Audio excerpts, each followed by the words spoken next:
Welcome to our academy. ఈరోజు article వచ్చేసి Nisar machine, right. And మనకి 2016 సివిల్ సర్వీస్ ఎగ్జామ్లో వచ్చేసి మంగళయాన్ మీద వచ్చేసి క్వశ్చన్ అడిగారు.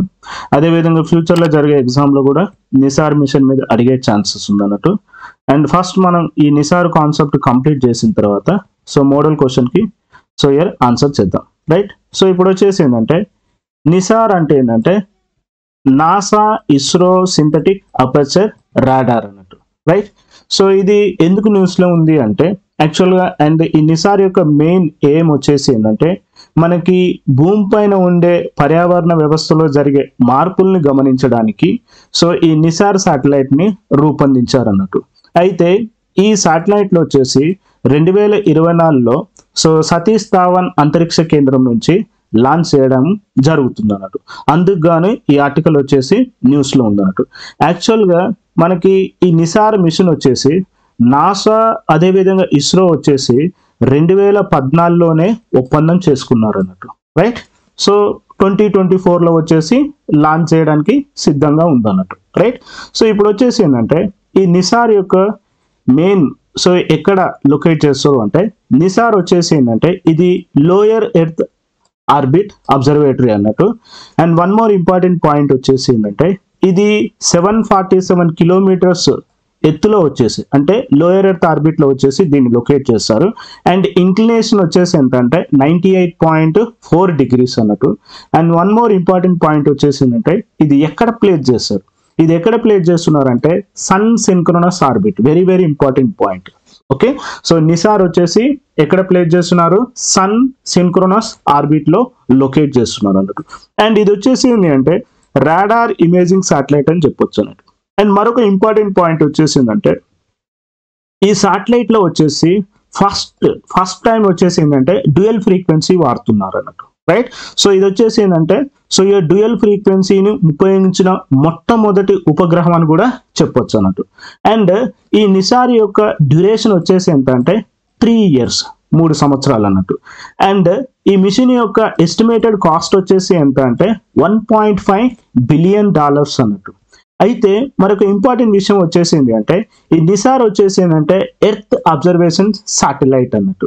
అయితే ఈ ఎర్త్ అబ్జర్వేషన్ శాటిలైట్ వచ్చేసి ఏంటంటే అన్ని వాతావరణ పరిస్థితుల్లో భూమిని పరిశీలించే సామర్థ్యం దీనికి ఉంది అన్నట్టు నిసార్కి. అంటే అది పగలైనా కావచ్చు, రాత్రి అయినా కావచ్చు, మేఘాలు ఉండొచ్చు, లేకపోతే రెయినీ సీజనే కావచ్చు, ఎనీ వెదర్ కండిషన్స్, ఏ వెదర్ కండిషన్లో అయినా సరే ఇది వచ్చేసి భూమిని పరిశీలించే సామర్థ్యం దీనికి ఉందన్నట్టు. అండ్ మరొక ఇంపార్టెంట్ విషయం వచ్చేసి ఏంటంటే ప్రతి 12 రోజులకి ప్రతి 12 రోజులకు వచ్చేసి 2 సార్లు ఏం చేస్తుంది అంటే భూమి యొక్క ఉపరితలాన్ని అదేవిధంగా వచ్చేసి మంచు ఉపరితలాన్ని కూడా ఇది పరిశీలిస్తుంది అన్నట్టు, right. Very very important. And next ఈ ఉపగ్రహం యొక్క వెయిట్ వచ్చేసి నిసార్ యొక్క వెయిట్ వచ్చేసి ఏంటంటే 2800 kilograms ఉంటుంది అన్నట్టు. అండ్ ఇందులో వచ్చేసి మనం ఏమన్నాము, డ్యూయల్ ఫ్రీక్వెన్సీ యూజ్ చేసినాం, రైట్. సో ఇది డ్యూయల్ ఫ్రీక్వెన్సీ ఇమేజింగ్ రాడారు. అండ్ ఇందులో వచ్చేసి 2 బ్యాండ్స్ యూజ్ చేస్తున్నారు. ఒక బ్యాండ్ వచ్చేసి ఏంటంటే ఎల్ బ్యాండ్, రెండోది వచ్చేసి ఏంటంటే yes band.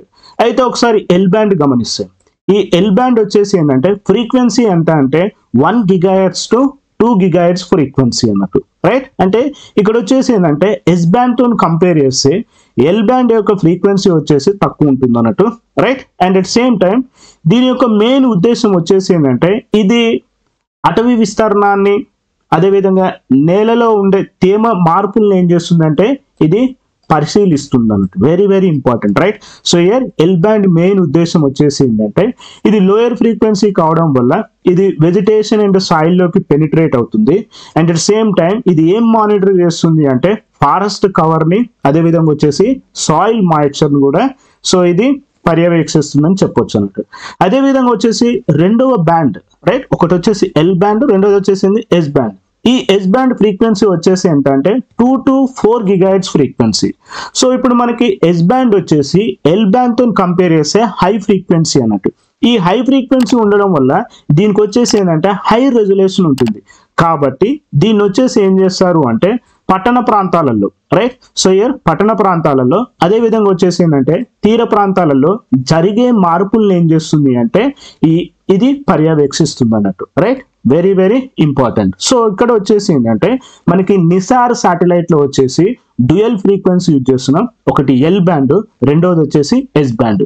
L band frequency వచ్చేసి 1 to 2 GHz frequency. Yes band frequency వచ్చేసి ఏంటి అంటే so year 2 to 4 GHz frequency. Very very important point, right? Next దీని ప్రాముఖ్యత ఏంది, దీని సిగ్నిఫికెన్స్ ఏంది? సో దీని సిగ్నిఫికెన్స్ వచ్చేసి ఏంటంటే ఇది భూమి యొక్క పర్యావరణ వ్యవస్థలో జరిగే మార్పులను ఏం చేస్తుంది, ఇది గమనిస్తుంది అన్నట్టు. Very very important point. And second one వచ్చేసి ఏంటంటే ఇప్పుడు ఈవెన్ భూ ఉపరితలం పైన జరిగే సూక్ష్మమైన మార్పులను కూడా ఏం చేస్తుంది, ఇది అబ్జర్వ్ చేస్తున్నట్టు. సో లైక్ ఎగ్జాంపుల్ వచ్చేసి ఏంటంటే సో ఇయర్ ఇమానీ నదులు కానీ, సో లేదా మంచు పలకలు కానీ, లేదా కొండ చర్యలు విరిగే అవకాశం ఉన్న ప్రాంతాలను కూడా ఇది ఏం చేస్తుంది అంటే గమనిస్తుంది అన్నట్టు, రైట్? అండ్ అదే విధంగా వచ్చేసి ఏంటంటే ఇది భూకంపాలని, సునామీని, అగ్నిపర్వతాలని అండ్ కొండ చర్యలు విరిగిపడడం వంటి ప్రకృతి వైపరీత్యాలను కూడా హెచ్చరిక సాంకేతికాలను కూడా ఇది గుర్తిస్తుంది అన్నట్టు, right? Very very important point. And next one వచ్చేసి ఏంటంటే ఇక్కడ వచ్చేసి ఏంటంటే ఇది భూగర్భ జలాలను, రైట్? సో భూగర్భ జలాల స్థాయి ఎలా ఉంది అండ్ వ్యవసాయ మ్యాపింగ్, వృక్ష సంపద, బయోమాస్ అండ్ సహజ వనరుల మ్యాపింగ్, కార్బన్ మార్పిడి పైన కూడా ఇదేం చేస్తుంది, పర్యవేక్షిస్తుంది అన్నట్టు, రైట్? సో ఇవి నిసార్ యొక్క అప్లికేషన్స్ అన్నట్టు. ఇప్పుడు వచ్చేసి మనం ఏం చేద్దాం అంటే క్వశ్చన్ కి ఆన్సర్ చేద్దాం, రైట్? సో ఈ క్వశ్చన్ వచ్చేసి ఏంటండి, ఫస్ట్ వన్ వచ్చేసి so here consider the following statements with reference to the NISAR satellite. So first statement వచ్చేసి NISAR is a lower earth orbit observatory to be placed in geosynchronous orbit. Second option, second statement వచ్చేసి the earth observation satellite is indigenously developed by Indian space research organisation. Third one, the satellite will be the first radar imaging satellite to use dual frequency. So here which of the statement given above is or incorrect అంటున్నాడు, right? Incorrect. Option A only one, option B 1 and 2, option C 2 and 3, option D is 1, 2 and 3, right? So ఒకసారి statements గమనిద్దాం. First statement చూడండి, కరెక్టా రాంగా? So first వచ్చేసింది NISAR is a lower earth observatory, correct, right? And to be placed in, okay, lower earth లో place చేస్తున్నారు. ఎక్కడ?